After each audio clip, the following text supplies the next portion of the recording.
नमस्कार, आप सभी का गोल्डन जगह 21 में।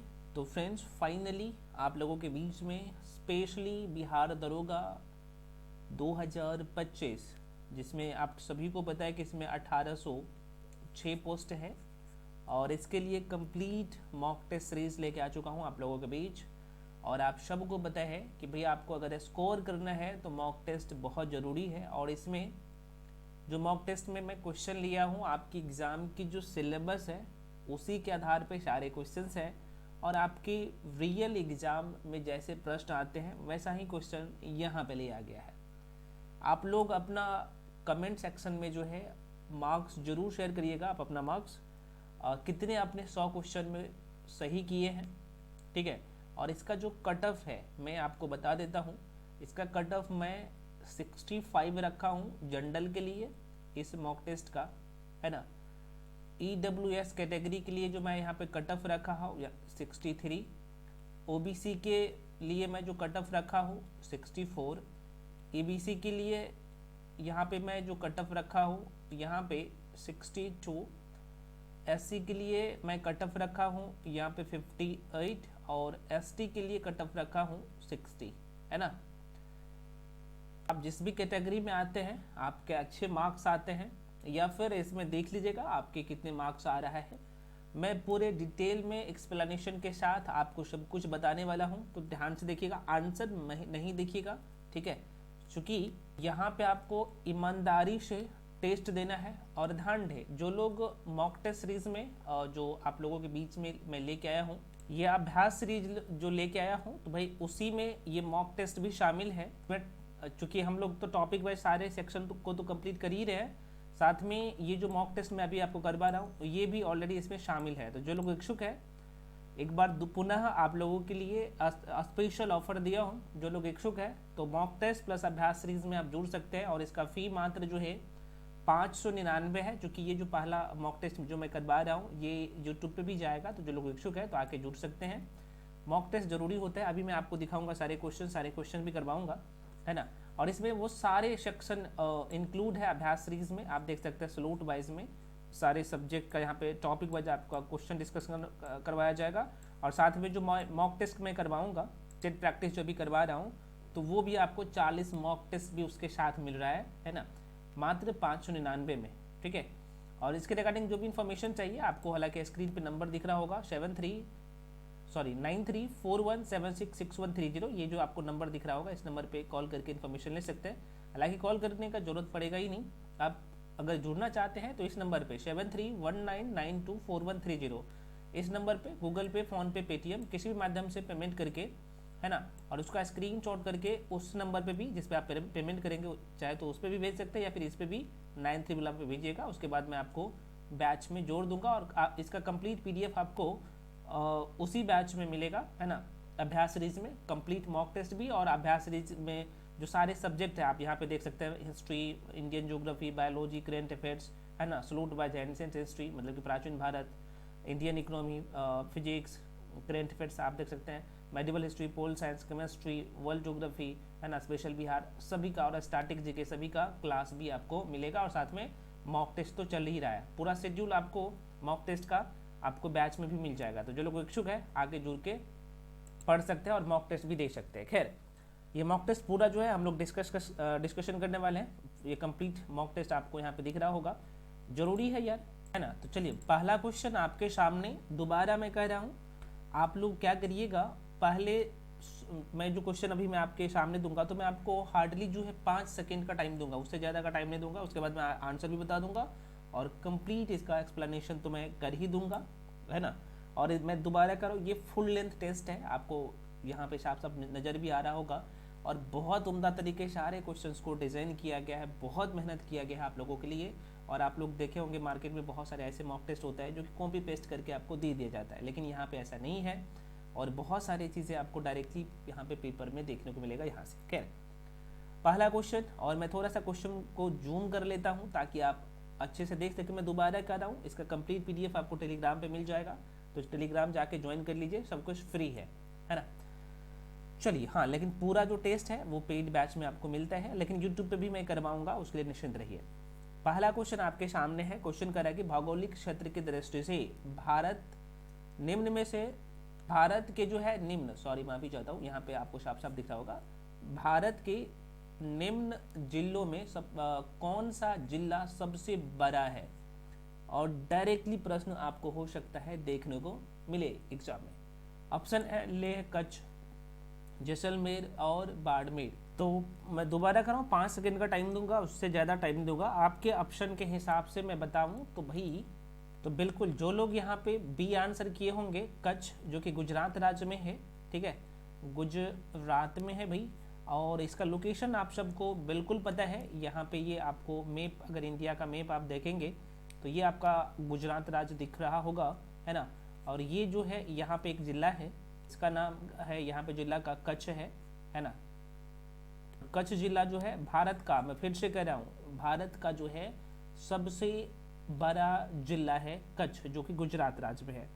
टोटल अगर मैं बात करूँ कितने वर्ग किलोमीटर में फैला हुआ है, तो मैं थोड़ा सा बता देता हूँ। तो यह जो है 45,000, दोबारा सुनिए, 45,674 वर्ग किलोमीटर में फैला हुआ है, पता है, तो ध्यान रखिएगा। और मैं आपको बता दूं, यह गुजरात के कुल क्षेत्रफल का, गुजरात राज्य का जो कुल क्षेत्रफल है उसके कितने प्रतिशत है, तो लगभग 23.5%। हालांकि एक्यूरेट डेटा की मैं बात कर लूँ तो 23.27% जो है क्षेत्र पे फैला हुआ है गुजरात राज्य का, ठीक है। तो ये भी ध्यान रखिएगा।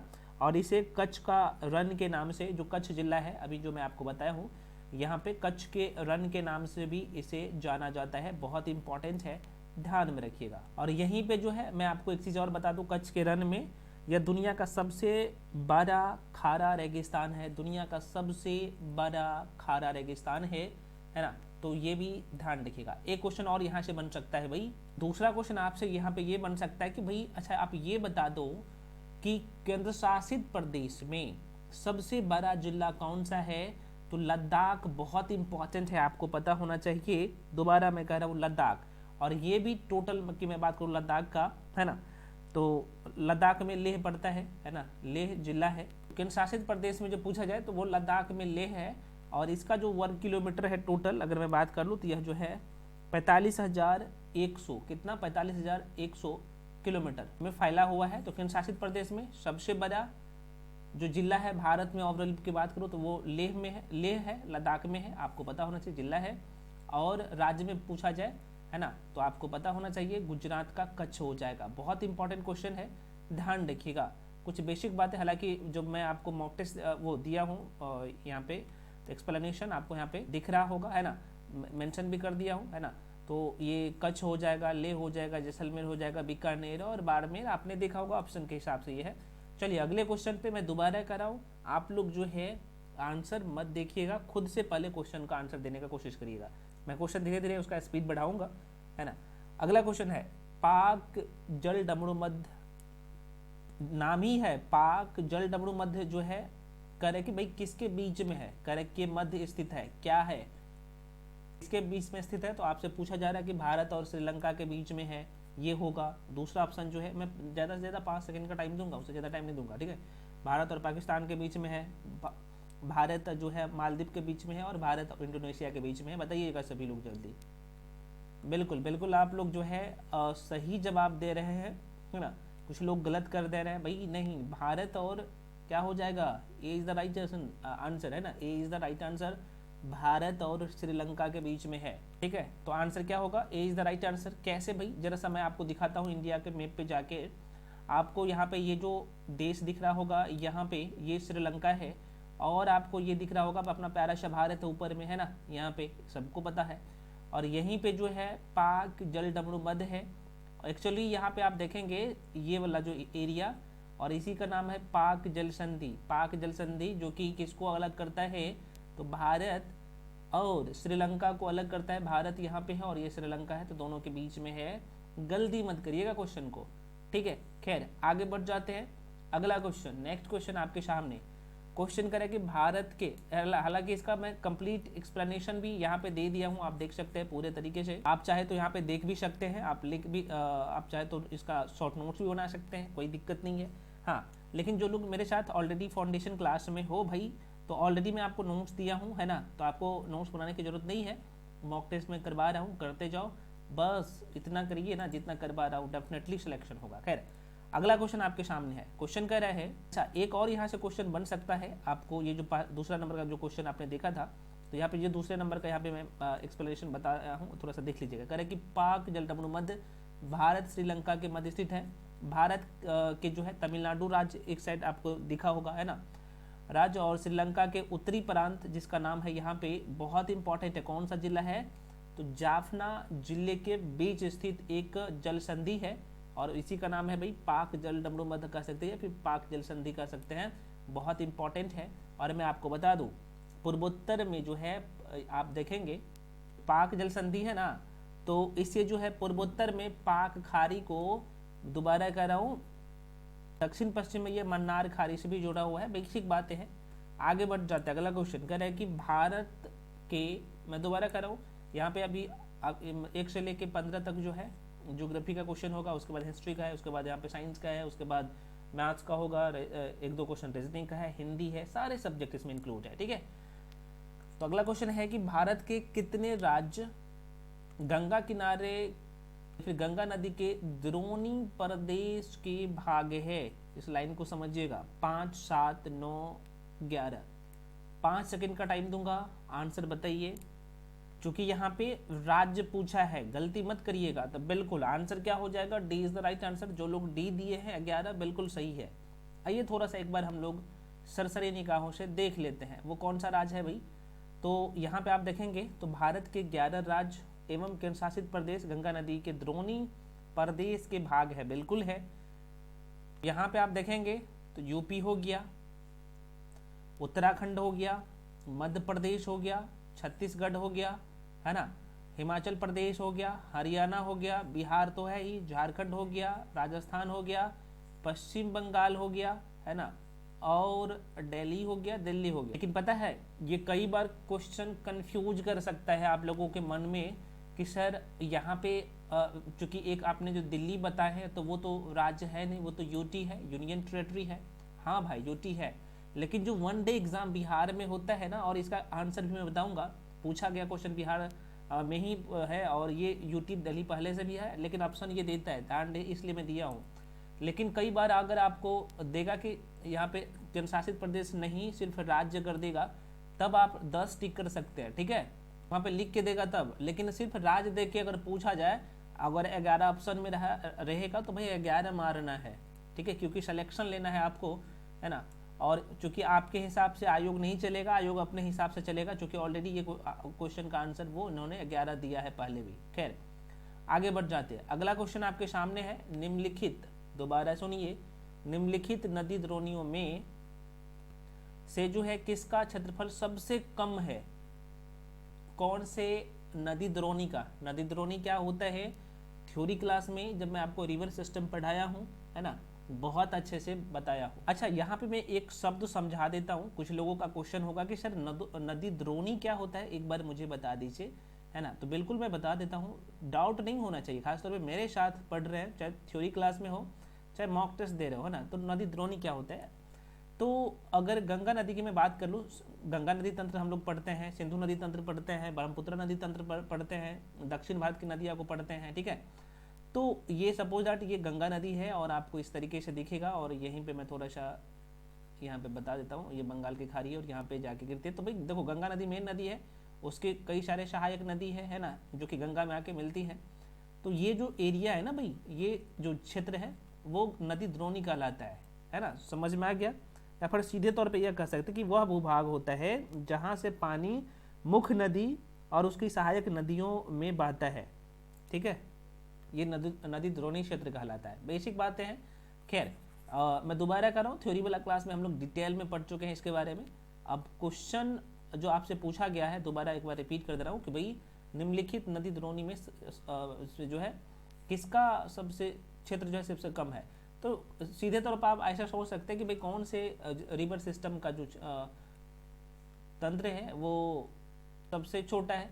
तो आप सबको पता है कि सबसे ज़्यादा जो है किसका होगा ऑप्शन के हिसाब। यहाँ पे ब्राह्मणी है, ब्रह्मपुत्र नहीं है, ब्रह्मपुत्र नदी कर रहा था तो सब यही आंसर होता है, लेकिन यहाँ पे ब्राह्मणी नदी है, कावेरी है, महानदी है और ताप्ती है।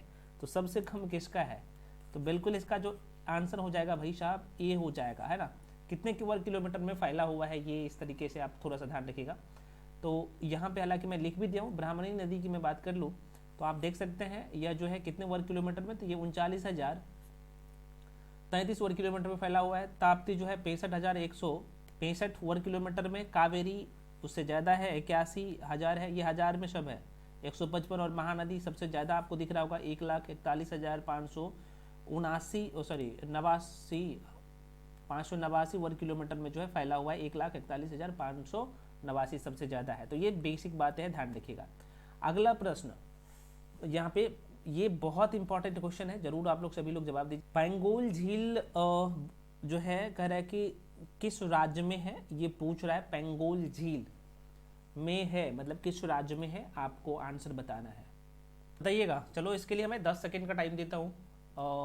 पेंगोल झील किस राज्य या केंद्र शासित प्रदेश में है, ऊपर कहीं राज्य में होगा, बिल्कुल यहाँ पे सभी लोग सही जवाब दे रहे हैं, और ये पेपर में छपने वाला है भाई इसका आंसर, ठीक है। बिल्कुल इसका बी हो जाएगा, लद्दाख हो जाएगा। आइए थोड़ा सा एक बार हम लोग सरसरी निगाहों से और ध्यान दे, फाउंडेशन क्लास में ये डायग्राम से मैं आपको समझाया हूँ, देख सकते हैं यहाँ पे जो आपको झील दिख रहा होगा, यूटी है, यूनियन टेरिटरी, केंद्र शासित प्रदेश लद्दाख, आप सबको पता होना चाहिए। और यहीं पे पेंगोंग झील है, पेंगोंग झील है, ठीक है। उसके बाद यहाँ पे जो जम्मू कश्मीर जो है यूटी, आपको यहाँ पे दिखेगा अलग अलग, शेषनाग हो गया, जानसर हो गया, मैं बहुत कायदे से बड़ा हूँ और आपको पता होना, जैसे डल झील का नाम आपने जरूर सुना होगा। तो ये सारे चीज़ें आपको यहाँ पे दिखेगा भाई साहब, तो एक बार सरसरी निगाहों से देख लीजिएगा, है ना। ये जो आप जो सर्कल टाइप का आपको जो आकार दिख रहा होगा ये झील है। उसके बाद यहाँ पे आप देखेंगे तो पूर्वोत्तर राज्य में कुछ झील है, लोकटक झील आपको यहाँ पे आपको दिखेगा, है ना। तो ये सब जरूर से एक बार सरसरी निगाहों से देख लीजिएगा, क्योंकि अगर आपने ये क्वेश्चन गलत किया है तो मॉक टेस्ट देने का यही फायदा है कि जो चीज़ें आपने गलत किया तो वो चीज़ें आपने जो नोट्स बनाया है या फिर आपने जिस बुक को पढ़ा है, जो भी शॉर्ट नोट्स है आपके पास, उसमें जाके क्या कर लेना है भाई, रिवीजन कर लेना है। और कहने का मतलब, जैसे झील वाला क्वेश्चन जैसे देखें तो आपके दिमाग में चलना चाहिए, अच्छा ये रिवर सिस्टम के बारे में बात हो रही है, तो रिवर सिस्टम हमें जाके अच्छे से कर लेना है। इसलिए तो मैं कह रहा हूँ कि आप 40 मॉक टेस्ट अगर सही से देंगे ना, तो आपके एग्जाम में मैं दावे के साथ कहता हूँ 85+ मार्क्स आएगा। जुनून होना चाहिए आपके अंदर में, ठीक है। तो ये झील आप लोग, जो लोग मेरे साथ भी जुड़ के पढ़ रहे हो या खुद आप पर तैयारी कर रहे हो, तो ये जो मैं आपको कंप्लीट पीडीएफ दिया हूँ, प्रिंट आउट करवाए होंगे इंडियन ज्योग्राफी का, तो आप जाके झील वाला चैप्टर का रिवीजन कर लेना। अगर गलती की है आपने क्वेश्चन, तो सही किया है तो पर भी आप जाके रिवीजन कर लेना। अगला क्वेश्चन, अगला है भाई आपके सामने दिख रहा होगा कि वेन गंगा की, बहुत इंपॉर्टेंट है, वेन गंगा डाइस की जो है सहायक नदी है, किसका सहायक नदी वेन गंगा है। Very very important question, 5 second का टाइम दूंगा, है ना। 1 2 3 4 5 टाइम आउट हो गया आपका। बिल्कुल ये गोदावरी नदी का होगा, D is the right answer. अच्छा, कुछ लोग पूछ रहे सर इससे पहले वाला जो आपने बताए थे 5 नंबर का क्वेश्चन, उसका थोड़ा सा डिटेल बता दीजिए। ठीक है, कोई बात नहीं। ये जो है ना पेंगोंग झील जो है ना बहुत इंपॉर्टेंट है, इसके बारे में आप देख सकते हैं। पेंगोंग झील लद्दाख, जो अभी प्रेजेंट टाइम में यूटी है, केंद्र शासित प्रदेश में स्थित है। यह लद्दाख हिमालय में कितना, तो ये 4,350 है ना, 4350 मीटर से अधिक ऊंची पर मतलब ऊंचाई पर जो है स्थित है। और मैं आपको बता दूं, यह जो है एक लंबी संकरी गहरी लैंडलॉक, जिसे हम लोग एंडोफिक कहते हैं, लैंडलॉक कहते हैं, झील है। कौन सा, तो ये पेंगोंग झील इसलिए महत्वपूर्ण हो जाता है ना। और इसका जल की मैं बात कर लूँ तो खारा होने के कारण इसमें मछली या अन्य कोई जलीय जीवन नहीं है, परंतु यह जो है प्रवासी पक्षियों के लिए महत्वपूर्ण प्रजनन स्थल है पेंगोंग झील, ध्यान रखिएगा, ठीक है। खैर डिटेल में मैं पीडीएफ ऑलरेडी दे चुका हूँ। अगला क्वेश्चन, अच्छा गोदावरी नदी तो आपने देख लिया भाई, तो बेसिक सा क्वेश्चन है। और ध्यान दें, आपके दिमाग में क्या चल रही चाहिए, ये जो वेन गंगा जैसे मैं बोला हूँ, तो आप रिवर सिस्टम जो पढ़ेंगे तो आप क्या करेंगे भाई, गंगा नदी तंत्र, ब्रह्मपुत्रा नदी तंत्र, सिंधु नदी तंत्र और दक्षिण भारत की नदियां एक बार जाके रिवीजन कर लेना है। अगर आपने क्वेश्चन गलत किया है तो, सही भी किया है तो पर भी जाके आपको भैया रिवीजन कर लेना है। मॉक टेस्ट का मतलब ही यही होता है, नहीं कोई बताएगा, मैं फिर से कह रहा हूँ आपको, पूरी यूट्यूब पे देख लो, कहीं पे जाके देख लो। तो इसलिए नोट्स दिया हूँ, या फिर आप जिस भी बुक को फॉलो कर किए हो तो वहाँ से जाके आप पढ़ लेना ये एक बार, ठीक है। आइए एक बार इसे देख लेते हैं। देखो, वेन गंगा नदी गोदावरी नदी की सहायक नदी है। वेन गंगा मध्य प्रदेश के जो है कहाँ पे, तो सिवानी जिले के पास से निकलती है। गोदावरी की मैं बात कर लूँ तो भारत की दूसरी सबसे लंबी नदी है, दूसरी सबसे लंबी नदी। और इसकी प्रमुख सहायक नदी जो है इंद्रावती हो गया, परवरा हो गया, वर्धा हो गया, है ना, प्राणहिता हो गया, शबरी हो गया, मंजीरा हो गया गोदावरी का, और वेन गंगा तो है ही। और मैं आपको बता दूं, जब जो मैं आपको पीडीएफ दिया हूँ, क्लास दिया हूँ, हैंड रिटन नोट्स, यहाँ पे हालांकि कुछ डिजिटल फॉर्मेट में है।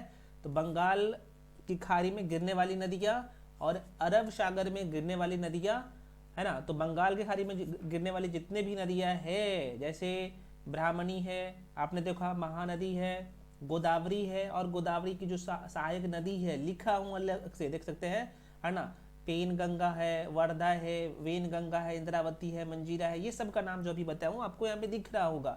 इसलिए भाइयों मैं कह रहा हूँ एक बार जाकर रिवीजन जरूर कर लेना, ठीक है।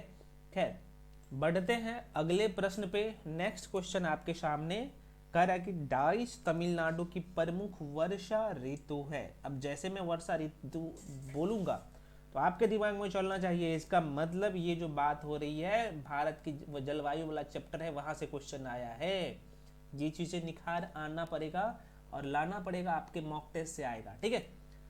तो डाइस तमिलनाडु की प्रमुख वर्षा ऋतु है। तो भाई आप सीधे तौर पर ऐसे सोच सकते हैं, अच्छा तमिलनाडु में जो है कौन से ऋतु में आता है तो बारिश होती है, ये पूछ रहा है। मई अप्रैल में, जून सितंबर में, अक्टूबर दिसंबर में, और जनवरी मार्च में। बिल्कुल बिल्कुल, जब ठंड होता है, धीरे धीरे बिहार में बढ़ने लगता है, हल्का हल्का से ठंड बढ़ने लगता है, तब वहां पे बारिश होगा, वर्षा ऋतु होगा। और ये महीना होगा अक्टूबर से दिसंबर का महीना, बिल्कुल। और आपने पढ़ा है, मैंने पढ़ाया हूँ, है ना। चैप्टर का नाम ही है भारत की जलवायु, भारत की जलवायु। और आप सभी लोग आंसर भी सही दिए हैं, मैं आशा के साथ बोल सकता हूँ, आशा के साथ, है ना।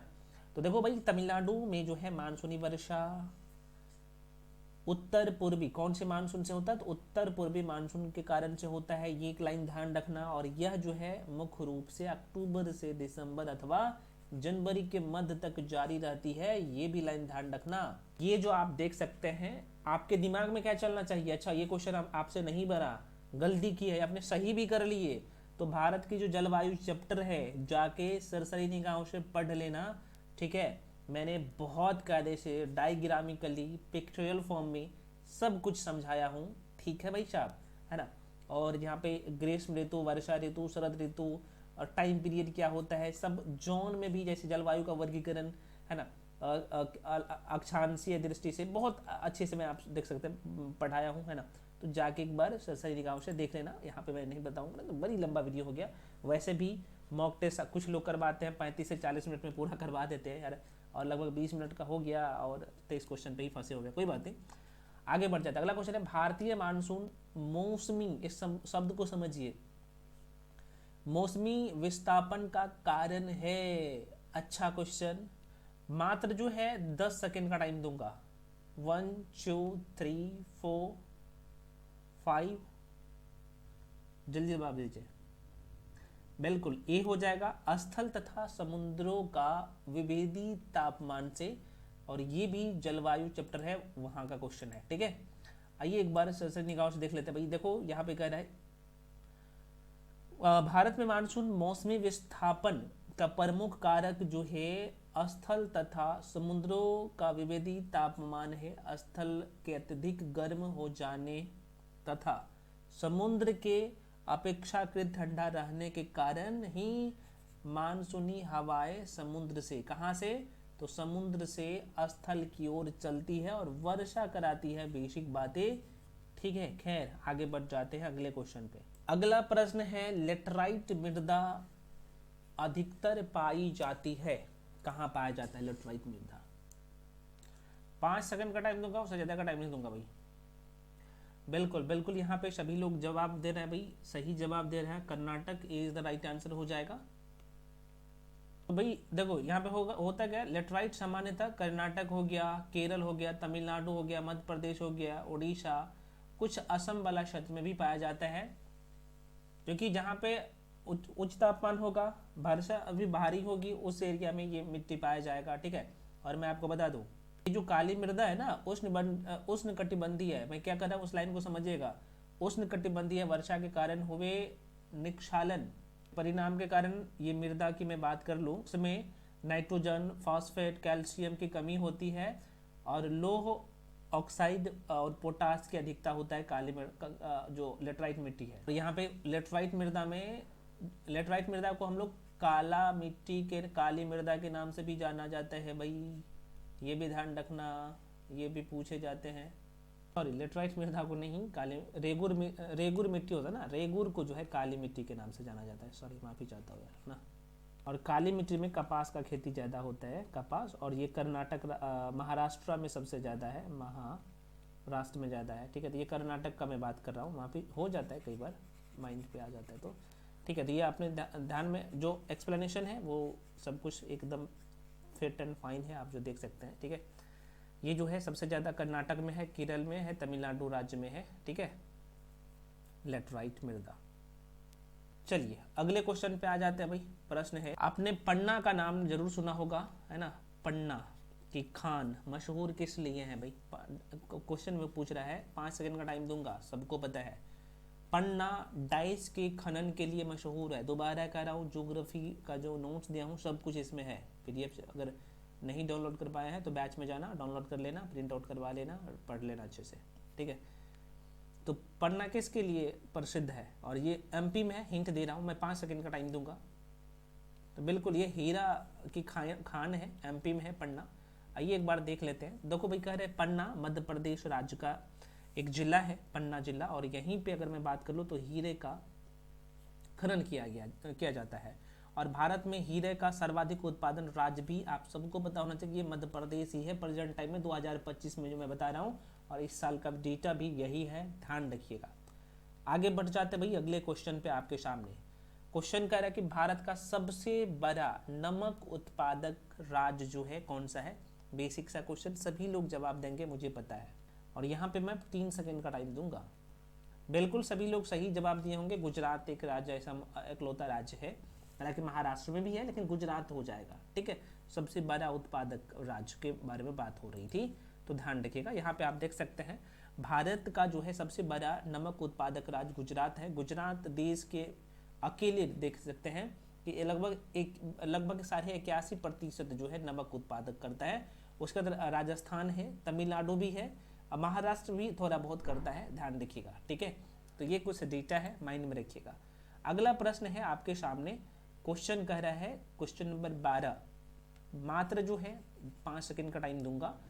भारत में जो है भारत में किस क्षेत्र को कोयले का स्टोर हाउस कहा जाता है? शब्द को पकड़िए, स्टोर हाउस में बोल रहा हूँ, गलत मत टिक कर दीजिएगा। 10 सेकंड का टाइम दूंगा, सोच लीजिए। रानीगंज है, बोकारो है, झरिया है, ये तालचर है। बिल्कुल ऑप्शन के हिसाब से आंसर हो जाएगा, C is the right answer, Jharia. क्योंकि झरिया देखा जाए तो 2000 ईस्वी से पहले बिहार का ही हिस्सा हुआ करता था, अब झारखंड में चला गया, और बहुत ही महत्वपूर्ण है, तो ये ध्यान रखना। और धनबाद जिला आपने जरूर सुना होगा। धन्यवाद नहीं, धन्यवाद है, धन्यवाद अलग होता है, धनबाद है, उसी के सटा हुआ क्षेत्र है। आइए एक बार देख लेते हैं। तो कह रहा है कि भारत में जो है झरिया क्षेत्र कोयले का स्टोर हाउस कहा जाता है। मैं कोयले का उत्पादक नहीं बोल रहा हूँ, स्टोर हाउस बहुत इंपॉर्टेंट है, क्योंकि यहाँ पे देखा जाए तो 90% से अधिक कौन सा कोयला? बिट्टूमिनस कोयला का भंडार पाया जाता है। और ध्यान रहे, जो झरिया जिला है ना भाई, झरिया झारखंड का झरिया, झौ से झारखंड, झौ से झरिया, ऐसे याद रख सकते हैं। दामोदर नदी का जो है विस्तार मुख्यतः झारखंड और पश्चिम बंगाल में है, और यह भारत का सबसे बड़ा कोयला क्षेत्र है, ध्यान रखिएगा। और झारखंड का झरिया भारत का सबसे बड़ा कोयला भंडार क्षेत्र है। जैसे हम लोग अभी जो शब्द आपने देखा वो शब्द भी ध्यान रखिएगा। भारत में 3 कोयला भंडारण है। सबसे पहले नंबर पे झारखंड है, दूसरे नंबर पे ओडिशा है, और तीसरे नंबर पे छत्तीसगढ़ है। मैं भंडारण का बात कर रहा हूँ, स्टोर का बात कर रहा हूँ, भंडारण का बात कर रहा हूँ। और अगर मैं 2024-25 के हिसाब से भी बात करूं तो कोयले का सबसे बड़ा उत्पादक राज्य भी पहले नंबर पे झारखंड ही आ जाता है ना। एनसीईआरटी भाई कहता है ये। और दूसरे नंबर पे उड़ीसा आता है ना। कौन सा? तो नहीं, छत्तीसगढ़ दूसरे नंबर पे आता है, ध्यान रखना। लेकिन आप 2023 में पढ़े होंगे कि ये पहले नंबर पे छत्तीसगढ़ आ गया था, छत्तीसगढ़ आ गया था। लेकिन नहीं, अभी प्रेजेंट टाइम में झारखंड ही भंडारण में भी और कोयला उत्पादन में भी कौन क्या है, तो सबसे बड़ा राज्य है, ध्यान रखिएगा। छत्तीसगढ़ जो है दूसरे नंबर पे आ गया। कुछ बुक में आपको दिखेगा दूसरे नंबर पे उड़ीसा, है ना, उड़ीसा दिखेगा, ओडिशा दिखेगा। झारखंड पहले नंबर पे आपको दिखेगा, लेकिन पहले वाला ही पूछा जाता है। तीसरे नंबर पे आपको छत्तीसगढ़ दिखेगा, दूसरे नंबर पे उड़ीसा दिखेगा, तीसरे नंबर पे छत्तीसगढ़ दिखेगा, ठीक है।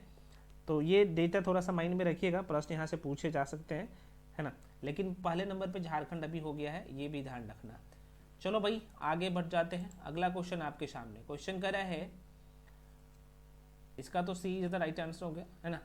अगला क्वेश्चन है, जल भराव की आवश्यकता किस फसल के लिए होती है? जल भराव की आवश्यकता कौन सा फसल होगा जिसमें जल भराव की आवश्यकता? नाम से ही पता चल रहा होगा, यहाँ पे गेहूँ कम है होगा इसमें, तो दो सेकंड का टाइम देता हूँ, करो। कहने का मतलब जिसमें सबसे ज़्यादा पानी की जरूरत पड़ेगा तो धान में हो जाएगा, धान की फसल में। आसान सा क्वेश्चन है, ठीक है।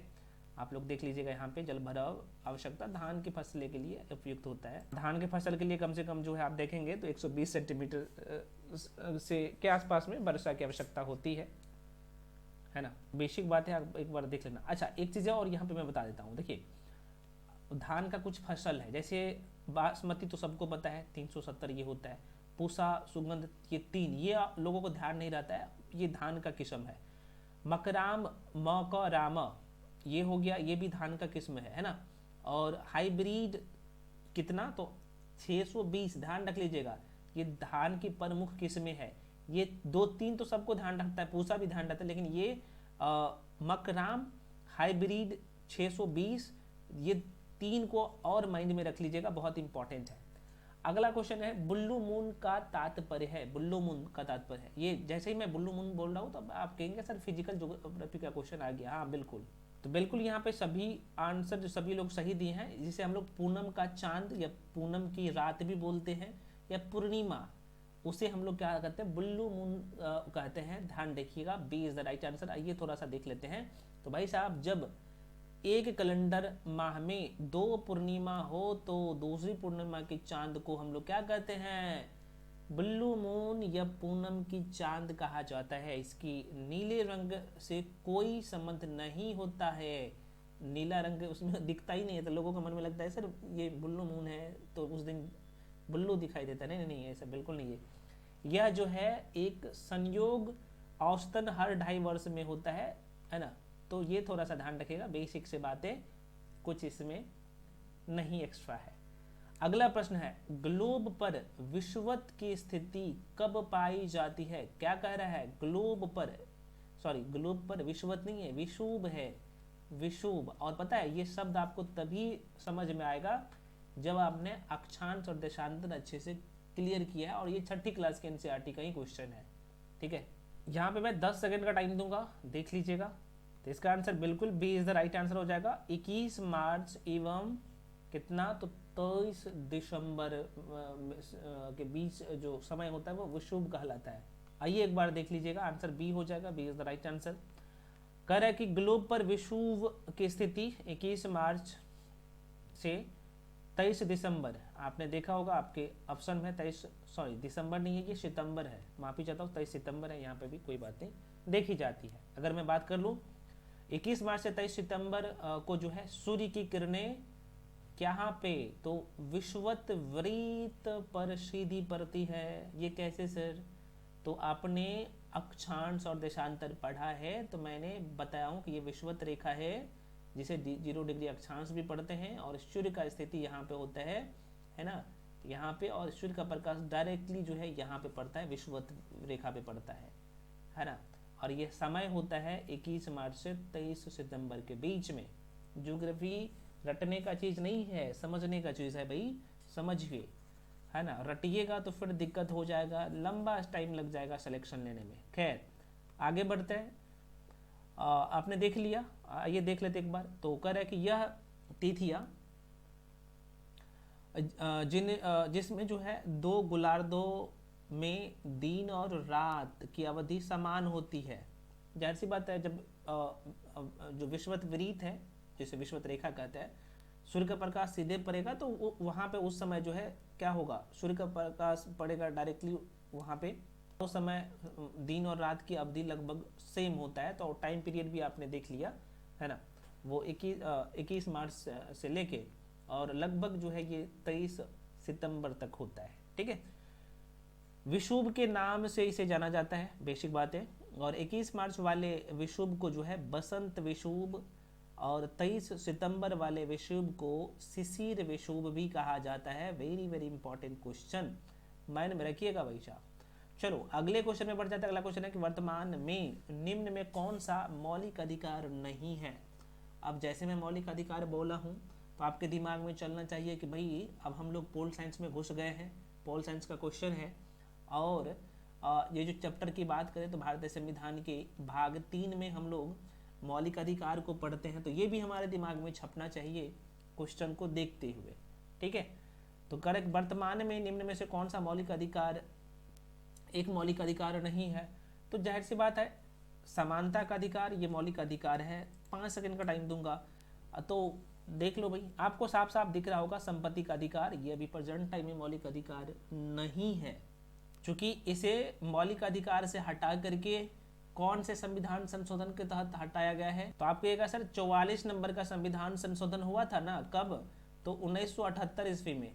तो संपत्ति के अधिकार को जो है संपत्ति को अधिकार को मौलिक अधिकार से हटाकर जो है, चूंकि मौलिक अधिकार को हटा करके जो है 1978 में, और ये विधिक अधिकार में दे दिया गया है ना, विधिक अधिकार में दे दिया गया है, विधिक होगा। खैर आइए एक बार देख लेते हैं। तो कह रहे हैं कि वर्तमान समय में संपत्ति का अधिकार मौलिक अधिकार नहीं है। 44वें नंबर का संविधान संशोधन 1978 ईस्वी में हुआ था, परंतु उसे संपत्ति के अधिकार से हटा करके परिवर्तन कर दिया गया था और उसे जो है यहाँ पे विधिक अधिकार के अंतर्गत रख दिया गया है। अनुच्छेद 31 में संपत्ति का अधिकार का वर्णन था। वर्तमान में यह जो है अब कहाँ पे चला गया भाई, तो ये 300 का ए में चला गया है ना, जो कि एक विधिक अधिकार में वर्णित है। बहुत इंपॉर्टेंट क्वेश्चन था, बेसिक बातें पढ़ा होगा आपने पॉलिटी। और अगर मेरे जो मैं मॉक टेस्ट करवा रहा हूँ, बस मेरा एक ही मोटिव है भैया कि अब जाके मॉक टेस्ट में क्वेश्चन आपने गलत किया तो देख लेना, हालांकि आसान सा क्वेश्चन था। अगला क्वेश्चन है संविधान सभा की प्रांतीय संविधान समिति के अध्यक्ष कौन थे। लाइन को पकड़िएगा, 10 सेकंड टाइम दूंगा, उससे ज़्यादा का टाइम नहीं दूंगा। बिल्कुल सरदार वल्लभ भाई पटेल हो जाएगा। आइए एक बार देख लेते हैं। देखो भाई, संविधान सभा की प्रांतीय समिति का अध्यक्ष सरदार वल्लभ भाई पटेल थे, उनको चुना गया था। प्रारूप समिति के अध्यक्ष कौन थे, तो प्रारूप समिति का डॉक्टर भीमराव अम्बेडकर थे। आगे बढ़ जाते हैं। अगला क्वेश्चन, निम्नलिखित में से क्या संविधान की 11वीं अनुसूची में शामिल नहीं है, मैं कह रहा हूँ। ये क्वेश्चन ना कई बार रिपीट हुआ है, बताइएगा, इसलिए मैं भी अपने मॉक टेस्ट में लिया हूँ। तो 18 का सी हो जाएगा, ग्रामीण खेल is the right answer, C is the right answer. आइए थोड़ा सा मैं फास्ट में लेके चलता हूँ। देखो भाई, संविधान के 11वीं अनुसूची में पंचायती राज संस्थाओं, आप सबको पता है जिसे स्थानीय शासन कहते हैं, इसमें 29 विषय रखे गए हैं, जिसमें जो शामिल है वाचनालय है, ईंधन और चारा है, तकनीकी प्रशिक्षण एवं व्यावसायिक शिक्षा आदि शामिल है। और मैं आपको बता दूं, मूल संविधान में केवल जो है 8 अनुसूचियां का उपबंध था। बाद में 9वीं अनुसूची को जो है पहले नंबर का संविधान संशोधन 1911 में हुआ था, उसमें जोड़ा गया था 9वीं को। 10वीं को 52वें नंबर का संविधान संशोधन हुआ था 1985 में, तब जोड़ा गया था, और ये दल बदल से संबंधित है। और मैं आपको बता दूं, 73वें और 74वें नंबर का जो संविधान संशोधन हुआ था, कब, तो 1992 में, इसमें 11वीं अनुसूची को जोड़ा गया था, जो कि पंचायती राज से संबंधित है। बेसिक बातें हैं, ध्यान रखिएगा, महत्वपूर्ण है। और 12वीं अनुसूची की मैं बात करूँ तो ये नगरीय प्रशासन से संबंधित है। बेसिक बातें हैं, आगे बढ़ जाते हैं, डिटेल में मैं पढ़ा चुका हूँ। अगला क्वेश्चन है विधिक सूत्र। विधिक सूत्र जिसे हम लोग कहते हैं ऑट्रीफॉइस जो संबंधित है, जिसे हम लोग दोहरे खतरे के सिद्धांत के नाम से भी जानते हैं, है ना। हालांकि मैं बता ही दिया हूँ यार। हालांकि इसका आंसर क्या हो जाएगा, ए हो जाएगा। बेसिक सा क्वेश्चन, बेसिक सा नहीं है, और ऐसा ही शब्द आ जाता है तो हम लोग गलत कर बैठते हैं क्वेश्चन को। ए होगा इसका आंसर, ठीक है। तो यहाँ पे आप देख सकते हैं भारतीय संविधान के अनुच्छेद 20 का 2 में, क्लॉज 2 में जो है, उसी के तहत मौलिक अधिकार ऑट्रीफॉइस कॉन्वेक्ट या दोहरे खतरे के सिद्धांत को शामिल करता है, जिसका अर्थ यह है कि किसी भी व्यक्ति को, इसका मतलब ही होता है भाई, नाम से ही पता चल रहा होगा। हालांकि यहाँ पे आप जो शब्द देखे होंगे ना, ये विधिक सूत्र जिसका नाम है, इस शब्द को पकड़िएगा, ऑट्रीफॉइस, नाम से ही पता चल रहा होगा, ऑट्रीफॉइस संबंधित है। इसका मतलब ये था दोहरे खतरे, है ना। बेसिक बात है, हालांकि ये फ्रेंच वर्ड है।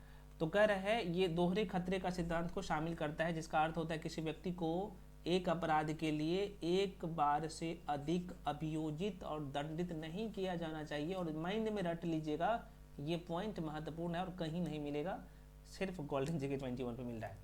अगला क्वेश्चन, भारतीय संसद का निर्माण किन किन अंगों से होता है। अब इस तरह का क्वेश्चन आप सबको पता है कि भर भर के पूछे जाते हैं। 5 सेकंड का टाइम दूंगा, ज़्यादा का टाइम नहीं दूंगा। बिल्कुल सभी लोग यहाँ पे सही आंसर टिक कर रहे हैं भाई। भारतीय संसद का निर्माण, इसमें 3 अंग होता है, एक लोकसभा, राज्यसभा और राष्ट्रपति। राष्ट्रपति संसद का अंग होता है। D is the right answer. आइए देख लेते हैं भाई शाह। कह रहे हैं कि भारतीय संविधान के अनुच्छेद 79 के अनुसार संघ के लिए एक संसद होगी, जो कि बनेगा लोकसभा, राज्यसभा और राष्ट्रपति से मिलकर बनता है। राष्ट्रपति संसद का भाग होता है, किंतु सदन का सदस्य नहीं होता है राष्ट्रपति। और ये शब्द को पकड़िए, प्रश्न आता है, वह संसद के सत्र का आहूत करता है। कौन? राष्ट्रपति करते हैं, ठीक है। उसका सत्रावसान भी करते हैं। संसद का कानून बनाने वाली सर्वोच्च संस्था है। कौन? संसद। बहुत इंपॉर्टेंट है। आगे बढ़ जाते हैं, अगला क्वेश्चन, किस अनुच्छेद के अनुसार संसद की संयुक्त बैठक होती है? बहुत इंपॉर्टेंट है, बिल्कुल। और ये माइंड में फिट कर लीजिएगा 108 के तहत। और जैसे ही आपने क्वेश्चन गलत किया तो आपको संसद वाला चैप्टर जाके पढ़ लेना चाहिए। विधायिका, कार्यपालिका, न्यायपालिका बहुत अच्छे से मैं पढ़ा चुका हूँ थ्योरी वाला बैच में। खैर, तो आपने करना क्या है, आंसर टिक करना है। सही आंसर है बिल्कुल, सी इज द राइट आंसर। देखो भाई, कह रहे हैं किसी विधेयक या विषय पर दोनों सदनों में गतिरोध उत्पन्न हो जाने पर जो है राष्ट्रपति द्वारा एक संयुक्त अधिवेशन बुलाया जा सकता है, जिसका प्रावधान संविधान के अनुच्छेद 108 में दिया गया है। कौन बुला सकता है अधिवेशन? राष्ट्रपति के द्वारा बुलाया जाता है, ये भी ध्यान रखिएगा। संयुक्त अधिवेशन की अध्यक्षता लोकसभा के अध्यक्ष, जिसे हम लोग स्पीकर कहते हैं, प्रेजेंट टाइम में ओम बिरला है, ठीक है, ध्यान रखिएगा, करते हैं। और धन विधेयक तथा संविधान संशोधन विधेयक पर संयुक्त बैठक नहीं हो सकती है। ये भी लाइन को ध्यान में रखिएगा, और ये चीजें कहीं नहीं मिलेगा भाई, फिर से कह रहा हूँ। इसलिए मॉक टेस्ट देना जरूरी है, उसका एक्सप्लेनेशन बहुत इंपॉर्टेंट होता है। अगला क्वेश्चन, निम्नलिखित में से कौन सी संयुक्त, दोबारा सुनिए, निम्नलिखित में से कौन सी एक संसद की बड़ी समिति है? इतना महत्वपूर्ण क्वेश्चन कि मत पूछिए, जवाब तो सबको देना ही भाई, ठीक है। सबसे बड़ी जो समिति है कौन सा है? प्राक्कलन है, सार्वजनिक, क्योंकि ये क्वेश्चन अब यहाँ पे मुझे पता है, ये दोनों तो आप लोग काट दीजिएगा, दोनों में कंफ्यूजन में रहिएगा। 5 सेकंड का टाइम देता हूँ, जवाब दीजिएगा जल्दी जल्दी। बिल्कुल, B is the right answer. Maximum लोग जो है बी आंसर टिक किए हैं, है ना। आइए एक बार देख लेते हैं। देखो भाई, जो संसदीय समितियों में सबसे बड़ी समिति जो 30 सदस्य वाली होती है, प्राक्कलन समिति, है ना, जिसके सभी सदस्य लोकसभा से होते हैं, और इसका अध्यक्ष सत्तारूढ़ दल का नेता होता है, जो सत्ता में होता है। अभी प्रेजेंट टाइम में जैसे बीजेपी है, तो जाहिर सी बात है, केंद्र की मैं बात कर रहा हूँ, बिहार में भी गठबंधन का सरकार चल रहा है, और आप सब देख ही रहे हैं 70वीं बीपीएससी में सबका विश्वास उठ गया है बीपीएससी के ऊपर से। मैं तो, मेरे पास तो बहुत सारे ऐसे लोग कॉल करते हैं कि सर तो अब तो बीपीएससी देने का मन नहीं करता। भाई आपको पछताना नहीं है, हम लोग जीतेंगे, तैयारी जारी रखिए, कोई बात नहीं, है ना। दरोगा है, सारी चीज़ें देखो, पारदर्शिता आना जरूरी होता है, नहीं तो भटकाव होता है और ऐसे सिचुएशन आ रहे हैं, मैं अभी क्या बताऊं। खैर, तो आपने देख लिया। हालांकि क्वेश्चन में क्या था, प्राक्कलन समिति is the right answer, B answer सही होगा। वर्तमान में जो है अध्यक्ष जो है, अच्छा ये प्राक्कलन समिति के जो अध्यक्ष है ना, इसे थोड़ा सा, चूंकि ये नेट गूगल कर लीजिएगा, ये चेंज होते रहता है ना। हालांकि प्रेजेंट टाइम में जो है संजय जायसवाल है, ऐसा ही कुछ करके है, आप देख लेना। लोक लेखा समिति बहुत इंपॉर्टेंट है, इसमें 22 सदस्य होता है और प्राक्कलन समिति का जुर्बा वहन कहा जाता है। प्राक्कलन समिति का जुर्बा वहन कौन से समिति को कहा जाता है भाई, ध्यान रखना। तो लोक लेखा समिति बहुत इंपॉर्टेंट है, यहाँ से एक बार माइंड में रखिएगा, मैं दोबारा एक बार रिपीट कर दे रहा हूँ, ठीक है।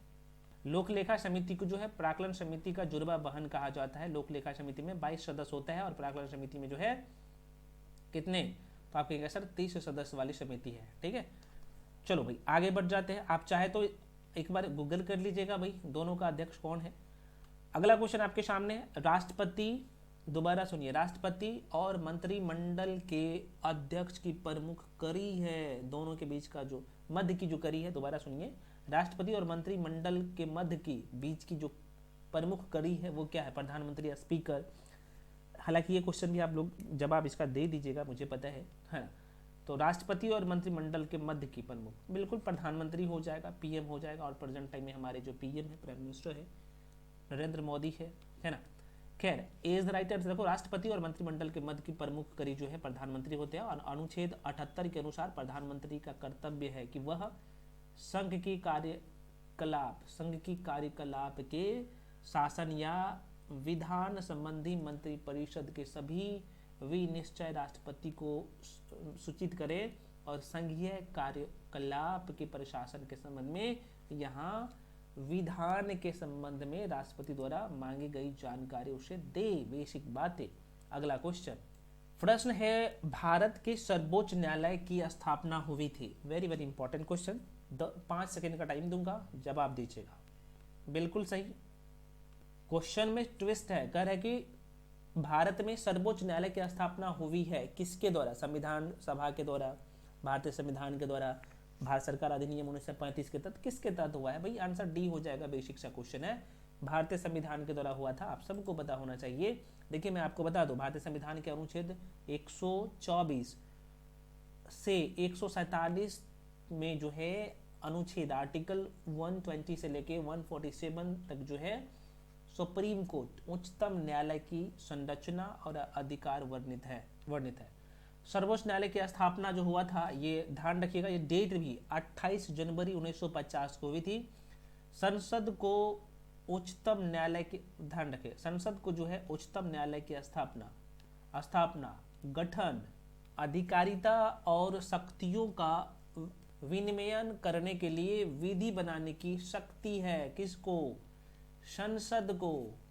संसद किससे मिलकर बना है, आपने देख लिया है, राज्यसभा, लोकसभा, राष्ट्रपति से मिलकर बना है। खैर, अगले क्वेश्चन पे चलते हैं। अगला क्वेश्चन है 25 नंबर का, राज्य सरकारों का संवैधानिक प्रमुख कौन होता है। देखो भाई, राज्य सरकारों का संवैधानिक प्रमुख कौन होता है, बिल्कुल राज्यपाल होगा। केंद्र सरकार का राष्ट्रपति होता है, ठीक है, तो ये आंसर हो जाएगा।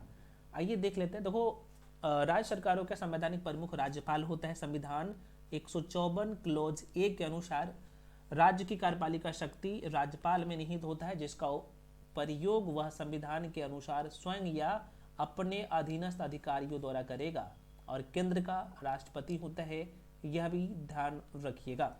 अगला प्रश्न है आपके सामने, विकेंद्रीकरण प्रणाली की सिफारिश किसने की थी। अच्छा क्वेश्चन, बिल्कुल 5 सेकंड का टाइम दूंगा। कौन से समिति के द्वारा किया गया था। देखो, बलवंत राय का नाम आपने जरूर सुना होगा, और शब्द को पकड़िए, विकेंद्रीकरण, है ना, आंसर हो जाएगा सी, बलवंत राय मेहता। क्यों मैं कह रहा हूँ, इसको जरा सा पकड़िएगा, बहुत अच्छा क्वेश्चन। देखो, भारत में सर्वप्रथम जो है लोकतांत्रिक विकेंद्रीकरण प्रणाली, जिसे हम लोग त्रिस्तरीय कह सकते हैं, कि सिफारिश बलवंत राय मेहता कब, तो यहाँ पे तिथि थोड़ा सा माइंड में रखिएगा, 1957 में की थी। और इनकी सिफारिश के आधार पर ही जवाहरलाल नेहरू, पंडित जवाहरलाल नेहरू 2 अक्टूबर 1959 ईस्वी को राजस्थान के नागौर में जो है पंचायती राज का जो है उद्घाटन किया था, और पंचायती राज समिति के अध्यक्ष बलवंत राय मेहता थे। बहुत इंपॉर्टेंट है और ये प्रश्न भी बहुत ही महत्वपूर्ण है। आगे बढ़ जाते फ्रेंड्स, अगला क्वेश्चन, निम्नलिखित में से किस मामले में स्वतंत्र निष्पक्ष चुनाव भारतीय संविधान की मूल संरचना के रूप में पहचाना जाता है? बिल्कुल सही, ये भी ध्यान रखना। 5 सेकंड का टाइम दूंगा। आंसर हालांकि ए हो जाएगा, A is the right answer, Indira Gandhi बनाम राजनारायण। इंदिरा गांधी वर्सेज राजनारायण बहुत इंपॉर्टेंट है, ध्यान में रखिएगा। और आ जाते हैं इसके एक्सप्लेनेशन की तरफ। इंदिरा गांधी बनाम राजनारायण 1975 के बाद में सर्वोच्च न्यायालय ने प्रशासनिक अधिकारी द्वारा चुनाव को प्रभावित करने के लिए कारण जो है चुनाव को अवैध घोषित किया और निर्धारित किया कि स्वतंत्र व निष्पक्ष चुनाव भारतीय संविधान का मूलभूत ढांचा है। माइंड में रखिएगा भाई साहब। नेक्स्ट क्वेश्चन आपके सामने, क्वेश्चन नंबर 28। 5 सेकंड से ज्यादा का टाइम नहीं दूंगा। भारत में प्रजातंत्र इस तथ्य पर आधारित है कि डाइस, क्या आंसर होगा बताइए बताइए बताइए जल्दी। बिल्कुल बिल्कुल सभी लोग जो जवाब दे रहे हैं भाई, कुछ लोग ए जवाब दे रहे हैं जो कि गलत है, सी हो जाएगा बिल्कुल। जनता को सरकार को चुनने तथा बदलने का अधिकार प्राप्त है। प्रजातंत्र शब्द को बगड़िए, और प्रजातंत्र में जनता ही मालिक है, सब कुछ है। लेकिन अभी जो चल रहा है बाकी कुछ और ही है। खैर, आप सभी लोग समझ रहे हैं और हम भी समझ रहे हैं, और हम लोगों को बदलने की जरूरत है। एक आदमी के बदलने से नहीं होगा, सभी को बदलना पड़ेगा, तभी ये चीजें लागू हो सकता है ना। खैर, तो इसका आंसर सी हो जाएगा, C is the right answer. देखो होता ये है भाई, भारत में प्रजातंत्र का स्वरूप जो है जनता द्वारा प्रत्यक्ष निर्वाचन के माध्यम से अपने प्रतिनिधियों को चुनने तथा बदलने के अधिकार के रूप में परिलक्षित होता है। भारतीय संविधान में जो है इसका जो है प्रमाण कहाँ पे, तो उद्देशिका से स्पष्ट होता है। उद्देशिका बताइएगा, आंसर आप लोग समझ गए होंगे। अगला क्वेश्चन, निम्न में से किस अनुच्छेद के अंतर्गत वित्त आयोग, इतना महत्वपूर्ण क्वेश्चन है, वित्त आयोग का गठन का प्रावधान है? सभी लोग जवाब दिए होंगे और अमूमन जो है बिहार के हर एक एग्जाम में ये क्वेश्चन पूछा ही गया होगा और रिपीट होता है ये बार बार क्वेश्चन, बताइएगा। बिल्कुल, वित्त आयोग जो है आर्टिकल 280 से संबंधित है। आइए देख लेते एक बार सरसनी गांव से। देखो भाई, संविधान के अनुच्छेद 280 के अनुसार राष्ट्रपति इस संविधान के प्रारंभ 2 वर्षों के भीतर और तत्पश्चात प्रत्येक 5वें वर्ष की जो है समाप्ति पर जो है, या ऐसे पूर्वोत्तर समय पर जिसे राष्ट्रपति आवश्यकता समझे या फिर आवश्यक समझे आवश्यक समझता हो, आदेश द्वारा वित्त आयोग का गठन करेगा। राष्ट्रपति वित्त आयोग का गठन करता है, ध्यान रखिएगा। और राष्ट्रपति द्वारा नियुक्त किए जाने वाले एक अध्यक्ष और 4 जो है अन्य सदस्य मिलकर बनेगा वित्त आयोग। बहुत इंपॉर्टेंट है, बेसिक बातें। अगला क्वेश्चन, और कहीं ना कहीं अब आप साइंस में घुस गए हैं, ठीक है। तो कह रहे कि जब साइंस वाला क्वेश्चन है कि जब पानी जम जाता है तो उसका घनत्व क्या होगा। अब सिंपल सा क्वेश्चन है, पानी जमेगा तो घनत्व बढ़ेगा, घटेगा या शून्य होगा। सिंपल सी यार, सभी लोग सही जवाब दिए हैं। पानी जब जमता है तो घनत्व उसका बढ़ जाएगा, बढ़ेगा भाई, बढ़ेगा नहीं, कम हो जाएगा, बी होगा। आइए देख लेते हैं। तो जब पानी जम जाता है तब उसका घनत्व कम हो जाता है। जब पानी ठंडा किया जाता है तो इसका घनत्व बढ़ जाता है। ठंडा किया जाता है तो बढ़ जाता है, ध्यान रखिएगा। लेकिन 4 डिग्री सेल्सियस पर यह अधिकता घनत्व पर पहुंच जाता है। मतलब कि 4 डिग्री सेल्सियस पर जो पानी रहता है ना भाई, तो सबसे ज्यादा घनत्व होता है पानी का। और ये प्रश्न पूछे जाते हैं। मैं आपको बता दूं, बर्फ की संरचना में मौजूद खाली जगह के कारण यह घट जाता है। जब पानी जमता है तो उसका घनत्व घट जाता है। जलीय जीवन के लिए पानी का यह गुण बहुत ही महत्वपूर्ण होता है, आप सभी को पता है। और ये केमिस्ट्री का क्वेश्चन है, तो आपको जाहिर सी बात है, जैसे यहाँ पे अगर क्वेश्चन ये नहीं बना होगा तो केमिस्ट्री का एक चैप्टर है ना, एक्सप्लेनेशन, वहाँ पे आप जाके देख लेना है। खैर, अगले क्वेश्चन में बढ़ते हैं। अगला क्वेश्चन है, कह रहा है कि वायु क्या है भाई। बहुत अच्छा क्वेश्चन है। पहला चैप्टर ही मैं पढ़ाया हूँ बहुत अच्छे से।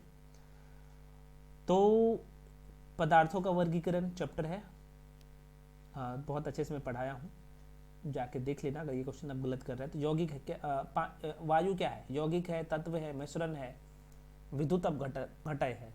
सबको पता है भाई पानी एक मिश्रण है, ठीक है। एक बार देख लीजिएगा, देखो वायु, पानी में बोल रहा हूँ, माफी चाहता हूँ यार, वायु मिश्रण है, ठीक ना, वायु मिश्रण है। देखो भाई वायु में विभिन्न गैस जो है इसमें समाहित होता है। यहाँ पे देख सकते हैं कि वायु में विभिन्न गैस से समानुपातिक न होकर भिन्न भिन्न मात्रा में मौजूद होता है।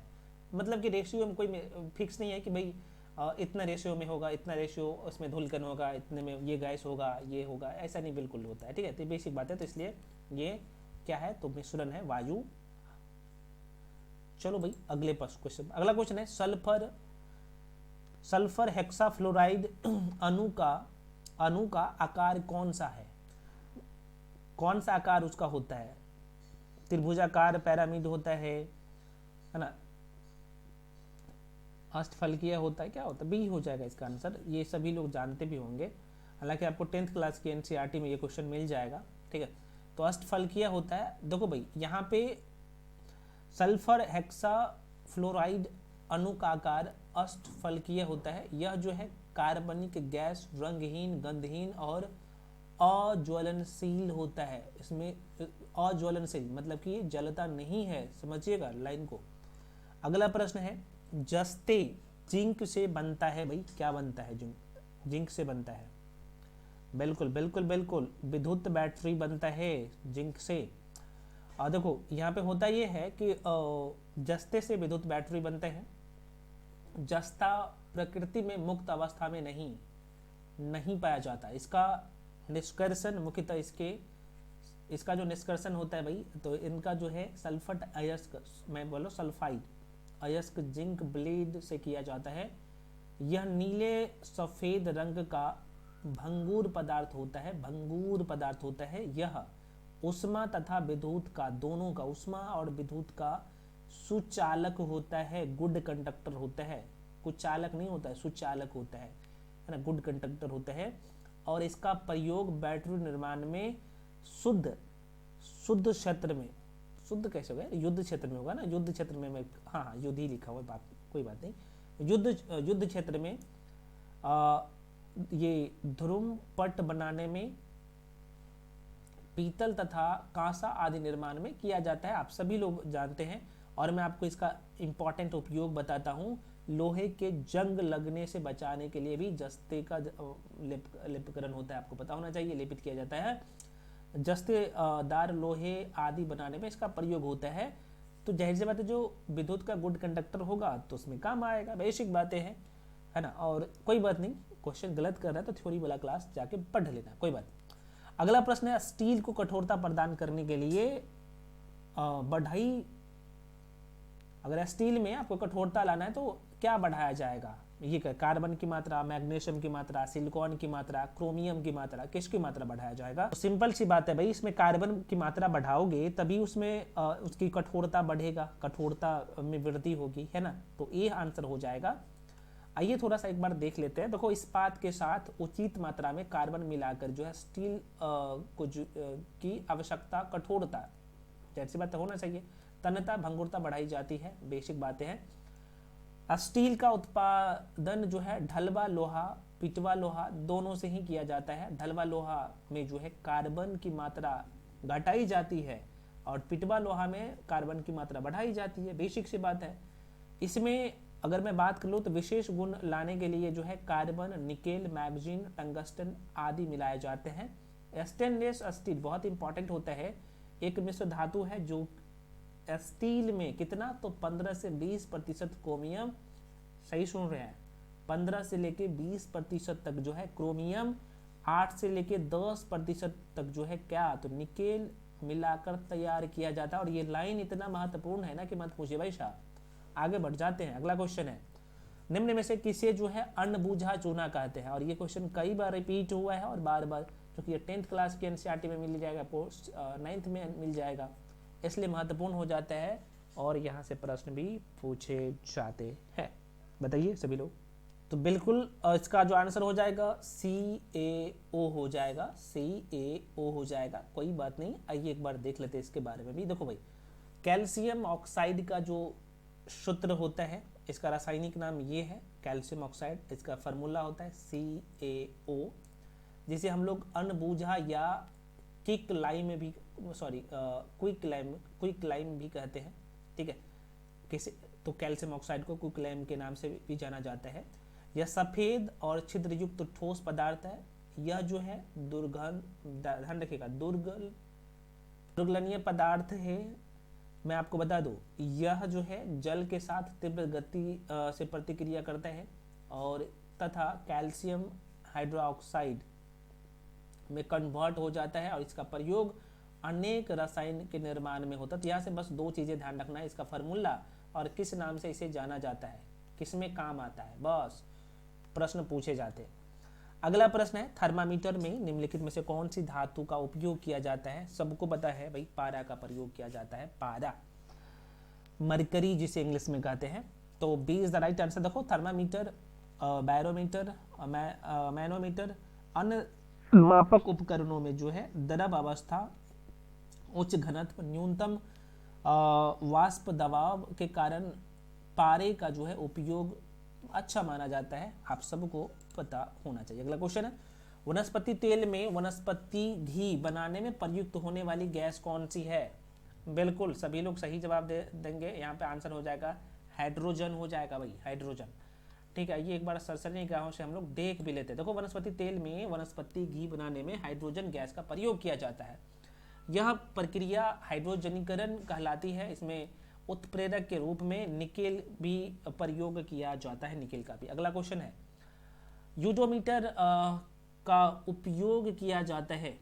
बिल्कुल, इसका बरसात की मात्रा नापने के लिए इसका प्रयोग किया जाता है यूडोमीटर। आप यहाँ पे देख सकते हैं यूडोमीटर, जिसे हम लोग रेन गेज भी कहते हैं, है ना। तो यहाँ पे होता है किसी स्थान पर होने वाली वर्षा को मापने में प्रयोग में लेते हैं, बेसिक बात है। अच्छा क्वेश्चन है भाई, ध्यान में रखिएगा। अगला क्वेश्चन है भाई, वर्षा, अच्छा क्वेश्चन है कि वर्षा की बूंद के गोलाकार होने का क्या कारण है, बताइएगा। जाहिर सी बात, आंसर सभी लोग दिए होंगे, पृष्ठ तनाव के कारण ऐसा होता है भाई। सी इज द राइट आंसर। देखो भाई, वर्षा की बूंदों के गोलाकार होने का कारण पृष्ठ तनाव है, और किसी द्रव का पृष्ठ तनाव वह बल है जो द्रव के पृष्ठ पर खींची काल्पनिक रेखा के इकाई लंबाई पर जो है रेखा के जो है लंबवत कार्य करता है। यदि रेखा की लंबाई, आप देख सकते हैं, लंबाई पर F बल कार्य करता है तो पृष्ठ तनाव T बराबर F/1 होगा ये, ठीक है। अच्छा, प्रश्न यहाँ से ये पूछा था कि पृष्ठ तनाव का ऐसा मात्रक क्या होता है, ध्यान रखना। पृष्ठ तनाव का ऐसा मात्रक जो होता है न्यूटन मीटर होता है, ध्यान रखिएगा। और पृष्ठ तनाव का अन्य उदाहरण भी है, जैसे जल में हवा के बुलबुले का बनना, डिटर्जेंट द्वारा जल के पृष्ठ तनाव को कम करने से कपड़े के जो है मैल का जो है बाहर आ दिया ना। ये बेसिक बातें हैं। आ जाते हैं अगले क्वेश्चन पे। अगला प्रश्न आपके सामने है, क्वेश्चन कर है कि दंड चुंबक के केंद्र में चुंबकत्व होता है, कौन सा होता है? बिल्कुल यहाँ पे आंसर ये हो जाएगा, शून्य होता है। थोड़ा सा देख लीजिएगा, दंड चुंबक के केंद्र में चुंबकत्व शून्य होता है। दंड चुंबक लोहे, स्टील या फेरोमैग्नेटिक पदार्थ की बनी हुई आयताकार चुंबकत्व होता है, ध्यान रखिएगा। अगला क्वेश्चन आपके सामने प्रश्न है, एक पंखा गर्मी के मौसम में आराम की अनुभूति जो है प्रदान करता है, तो क्योंकि क्या होता है उस समय, बताइएगा। जल्दी सभी लोग जवाब दीजिएगा। हाँ बिल्कुल, डी होगा, क्योंकि हमारा पसीना तेजी से वाष्पित होता है और उससे हमें ठंडक महसूस होता है, बेसिक बात है।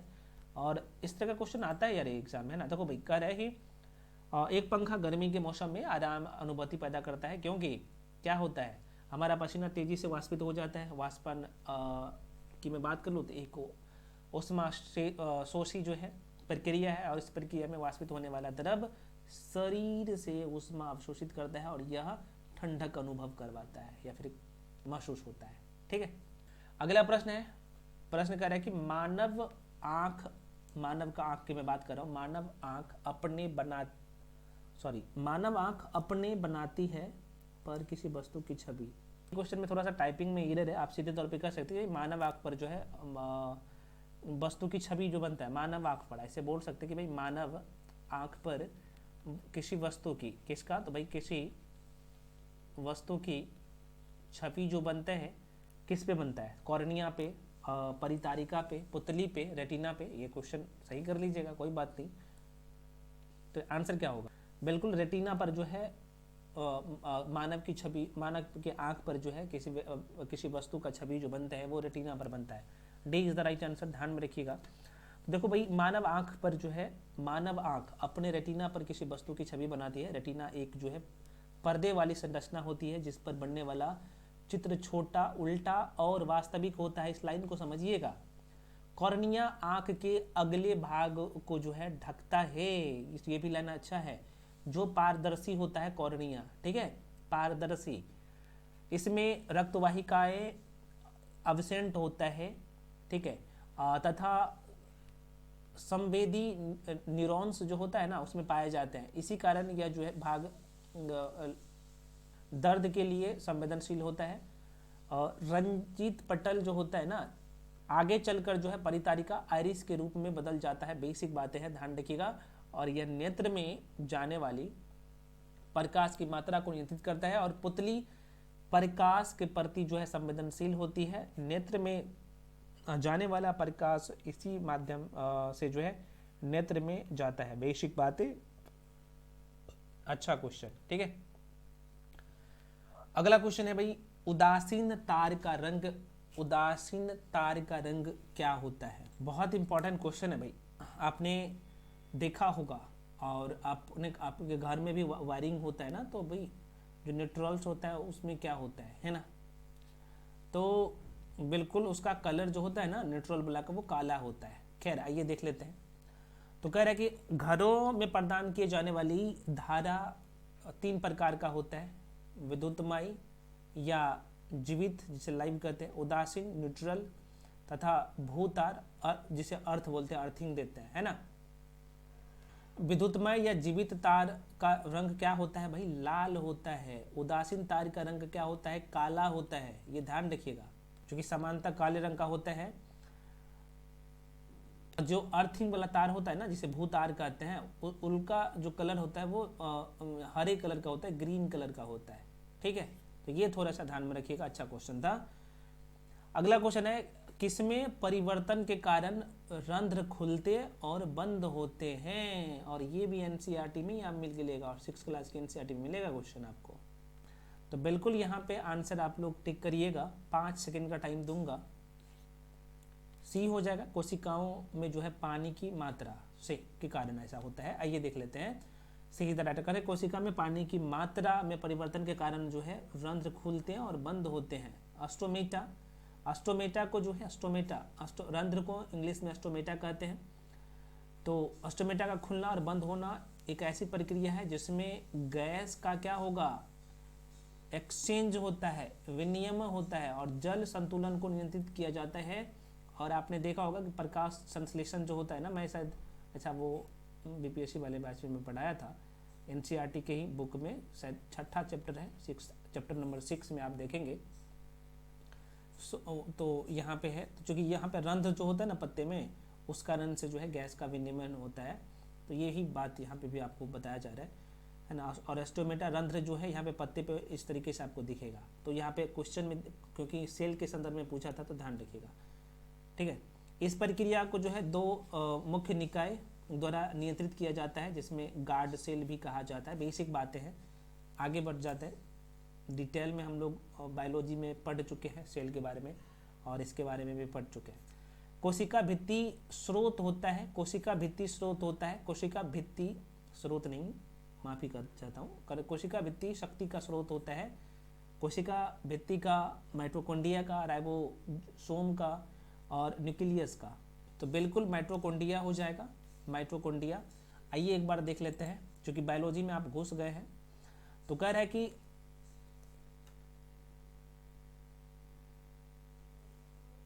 इस लाइन को कह रहा है कि भाई जीवाणु हो गया और नील हरित शैवाल को छोड़कर सभी सजीव पादप, लाइन को समझिएगा, सभी सजीव पादप एवं जंतु कोशिका के कोशिका द्रव में जो है अनियमित रूप से बिखरे हुए द्वीप एकक जो है पर्दायुक्त कोशिका मतलब कि ऑर्गन सेल को जो है सूत्रकणिका या माइटोकॉन्ड्रिया कहते हैं। देखो भाई इसका डेफिनेशन भी माइटोकॉन्ड्रिया का आपको मिल गया, कहाँ पे होगा देख सकते हैं।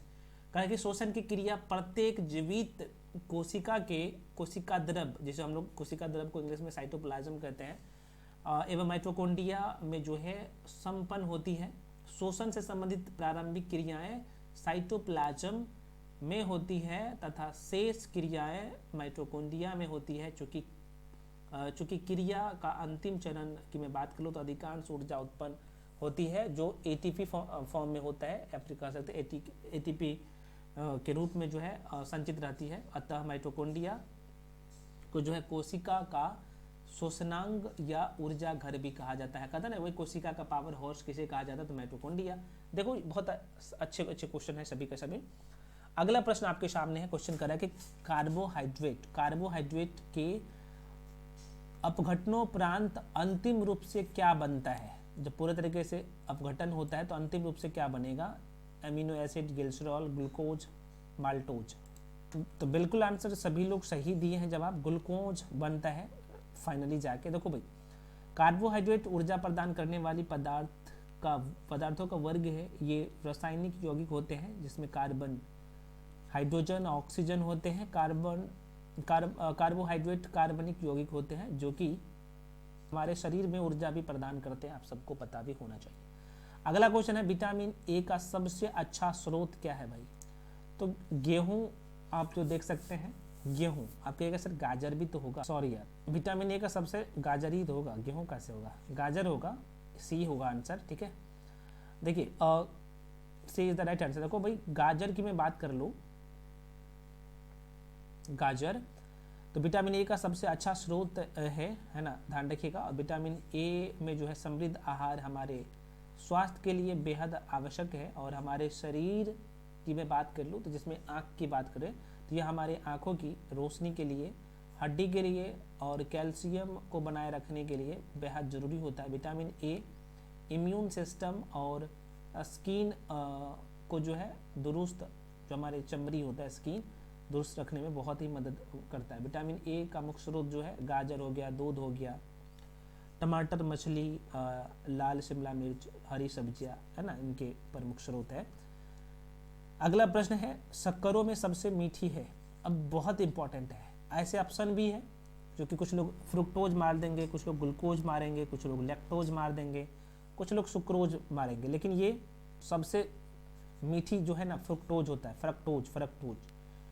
फ्रक्टोज ध्यान रखना, माइंड में रखिएगा, सबसे ज़्यादा मीठा होता है, ए हो जाएगा आंसर। देखो शक्करों में सबसे मीठा शर्करा फ्रक्टोज होता है, इसे जो है फल शर्करा भी कहते हैं, फ्रक्टोज को ध्यान रखिएगा। सुक्रोज एक जो है डाइसैकेराइड है जो ग्लूकोज और फ्रक्टोज से मिलकर बनता है। सुक्रोज गन्ने या चुकंदर की चीनी का इस्तेमाल कैंडी की में बात कर लो, आइसक्रीम की बात कर लो, डिब्बा बंद खाद्य पदार्थों आदि में इस्तेमाल होती है। लैक्टोज शुगर दुग्ध होगा, शुगर दुग्ध उत्पादन में पाए जाते हैं, बेसिक बातें हैं। चलो आगे बढ़ जाते हैं। अगला क्वेश्चन है, प्रश्न अगला है कि मेंडल के आनुवंशिकता का सिद्धांत किस पर आधारित है। 10 सेकंड का टाइम देता हूं इस क्वेश्चन को सोचने में, लीजिए और आंसर दीजिए। बिल्कुल आंसर बिल्कुल आप लोग सही दिए हैं, लैंगिक जनन हो जाएगा, C is the right answer. ठीक है, देखो भाई साहब होता ये है यहाँ पे कि मेंडल के जो है आनुवंशिक का सिद्धांत लैंगिक जनन पर आधारित है। वे लक्षण जो पीढ़ी दर पीढ़ी संचारित होते हैं उसे आनुवंशिकता कहते हैं। इसका डेफिनेशन भी आपको पता चल गया। इसके अध्ययन को आनुवंशिकी कहते हैं। बिल्कुल, आनुवंशिकता की सर्वप्रथम जानकारी ऑस्ट्रेलिया के निवासी जिसका नाम था ग्रेगर जॉन मेंडल ने दी थी, इसलिए इन्हें आनुवंशिकता का पिता कहा गया है, ग्रेगर जॉन मेंडल को। इन्होंने अपने प्रयोग के लिए जो है कौन सा, तो मटर के पौधे का प्रयोग किया में लिया था और इनका सिद्धांत लैंगिक जनन पर आधारित है। बहुत इंपॉर्टेंट क्वेश्चन था और पूछे जाते हैं। आज का लास्ट क्वेश्चन, जो कि ये जो पूरा फुल मॉक टेस्ट है, जो कि आगे करंट अफेयर्स भी है, मैथ्स भी है, तो उसमें टाइम लगेगा। तो भाई 50 क्वेश्चन अगले जो वीडियो लाऊंगा उसमें मैं उसका सोल्यूशन करवा दूंगा, ठीक है। क्योंकि एक में करवाना जरूरी नहीं है, एक में करवाना तभी जरूरी है, सिर्फ मैं आपको ABC करके आंसर बताते जाऊंगा तब जरूरी तब हो जाएगा। लेकिन अगर पूरा एक्सप्लेन करूंगा डायग्राम से, ये सारी चीज़ें से, तो भाई टाइम लगेगा। तो इसलिए मैं 2 पार्ट में दूंगा सारे मॉक टेस्ट को, ठीक है। तो भोजन करने वाला अंग होता है, 5 सेकंड का टाइम दूंगा, आसान क्वेश्चन है, ठीक है। बिल्कुल आंसर सी हो जाएगा। इसका आंसर जो हो जाएगा भाई स्यूडोपोडियम हो जाएगा, स्यूडोपोडियम। ये क्या होता है सर, जरा सा देख लीजिएगा। देखो स्यूडोपोडियम अमीबा में भोजन अभिग्रहण करने और गति करने वाला अंग होता है। किसमें? अमीबा में। हम लोग बायोलॉजी में पढ़े हैं बहुत अच्छे से। मैंने आपको समस्त जीवों को जो है 5 भागों में बांट के बताया हूँ, है ना। मोनेरा, प्रोटिस्टा, फंगी, एनिमिलिया, ये क्लासिफिकेशन अलग अलग वैज्ञानिक आता है, अलग अलग सभी जो जीवों के जो अलग अलग भागों में बांटता है। तो 5 क्लासिफिकेशन, 5 जगत वर्गीकरण जो हम लोग देखे हैं भाई, उसमें मैंने इसके बारे में पढ़ाया है, ठीक है। तो अमीबा जो है एकल, मतलब कि एक कोशिका वाला सूक्ष्म जीव है अमीबा। इसमें सिर्फ यूनिनर सेल होता है, एकल कोशिका वाला सूक्ष्म जीव है। इसका कोई जो है निश्चित आकार नहीं होता, यह अपना आकार परिवर्तन करता रहता है। तो ये जो आप देख सकते हैं, ये जो शब्द आपने देखा स्यूडोपोडियम, ध्यान रहे यह जो है किसका, तो आप कहिएगा सर भोजन करने वाला अंग किसका है, तो अमीबा का है, अमीबा का। और अमीबा जो है एक कोशिका वाला यूनिसेलुलर जो है यहाँ पे जीव होता है, एक कोशिकीय जीव होता है, ध्यान रखिएगा, ठीक है।